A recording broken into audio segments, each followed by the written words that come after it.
স্বাগত পশু পাখি হেল্পলাইন ইউটিউব চ্যানেলে। আজকে আপনাদের দেখাবো আমার একটা ছোট্ট দেশি মুরগির খামার, এবং হচ্ছে যে দেখাবো আমি এই মুরগির খামারটা কিভাবে লালন পালন এবং যত্ন করি মুরগিদের। প্রথমে এই মুরগির ফার্মটা আমি হচ্ছে যে 2টা মুরগি দিয়ে শুরু করেছিলাম। আলহামদুলিল্লাহ এখন মোটামুটি 18-19টা আছে। দেখি সামনে কতটুকু সফলতা এগিয়ে নিয়ে যায়। হচ্ছে যে দেশি মুরগিগুলো হচ্ছে যে বেশি কিছু করে হয়নি, যে আবদ্ধভাবে না পালার কারণে কাক অথবা চিল বিভিন্ন প্রাণী এগুলোকে আক্রমণ করে নিয়ে যায়।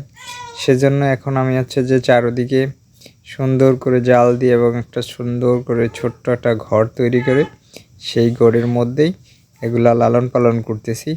ইনশাল্লাহ দেখা যাক হচ্ছে ভবিষ্যতে এটার কি ফলাফল দিয়ে। দেশি মুরগির ক্ষেত্রে বিশেষ করে হচ্ছে যে ভ্যাকসিনগুলো একটু প্রপার সময়ে করতে হয়, সেক্ষেত্রে মুরগির রোগ এবং হচ্ছে বালাই কম হয়। হচ্ছে দেশি মুরগির হচ্ছে রানীক্ষেত রোগটা একটু বেশি আক্রমণ করে, এবং হচ্ছে এসব রোগের জন্য ভ্যাকসিনটা আরডিবি ভ্যাকসিনটা করতে হয়।